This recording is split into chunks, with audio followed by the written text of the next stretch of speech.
Assalamualaikum warahmatullahi wabarakatuh. Alhamdulillahirrabbilalamin. Puji syukur kita panjatkan kehadirat Allah Subhanahu wa Ta'ala, yang mana karena rahmat dan kasih sayangnya sampai hari ini, sampai detik ini, kita masih bisa merasakan nikmat iman, Islam, nikmat kesehatan, serta nikmat-nikmat lainnya yang tak dapat disebutkan satu persatu. Sholawat serta salam tak lupa selalu tercurah limpahkan kepada junjungan kita, pahlawan revolusioner Islam yang telah membawa umat manusia dari zaman ke-8 sampai zaman terang benderang, yakni Habibana wa Nabiyana wa Rasulana Muhammad Sallallahu Alaihi Wasallam.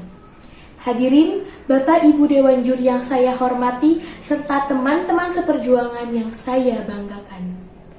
Seperti kita tahu bahwa Indonesia memiliki berbagai keberagaman, keistimewaan, dan keunikan.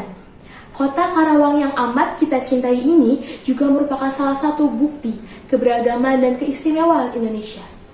Keistimewaan tersebut dibuktikan dengan penobatan Karawang sebagai kota industri terbesar di Indonesia. Tak hanya itu, kota kita juga dipercaya oleh investor-investor asing untuk mendirikan usaha serta bisnisnya. Selain dari aspek ekonomi dan industri yang sudah cukup berkembang, kekayaan seni budaya tradisional khas Kabupaten Karawang juga sangat beraneka ragam. Dimulai dari topeng banjet, pencak silat, tari jaipong, wayang, dan masih banyak lagi keberagaman lainnya yang memberi warna bagi keberagaman Indonesia. Karawang juga turut menjadi saksi kemerdekaan Indonesia melalui peristiwa Rengas Dengklok. Tak berhenti sampai situ, banyaknya bukti sejarah di kota Karawang ini juga turut memberi warna keberagaman bagi Indonesia. Melihat banyaknya potensi serta keberagaman yang ada di kota Karawang akan terus mendorong kota Karawang untuk lebih maju dan berkembang lagi dari tahun ke tahunnya. Namun, pernahkah terpikirkan oleh kita siapakah yang akan melaksanakan semua proses kemajuan itu? Siapakah generasi yang akan menjadi generasi emas Indonesia pada tahun 2045? Siapakah yang akan mengatur, mengolah, serta melestarikan dan memajukan Karawang dan Indonesia? Ya teman-teman, siapa lagi jawabannya jika bukan kita?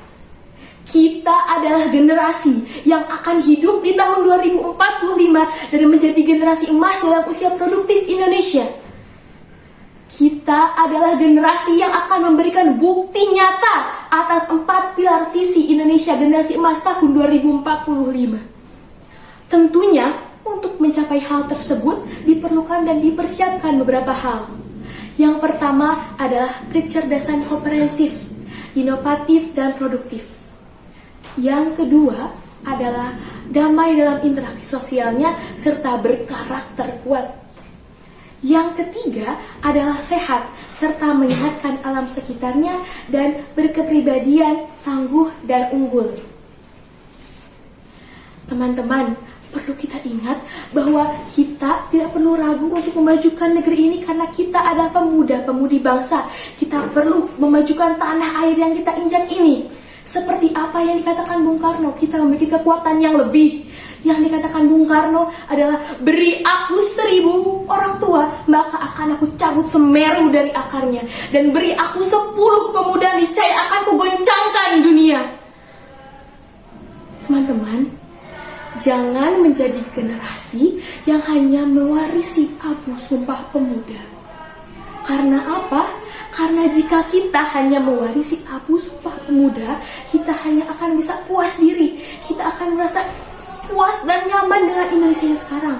Karena sudah satu bahasa, satu bangsa, dan satu tanah air, namun bukan tujuan akhir. Teman-teman, teruslah berkarya dengan apapun kehebatan, dengan apapun potensi dan bakat dalam diri kita. Selama itu adalah hal positif, maka lakukanlah.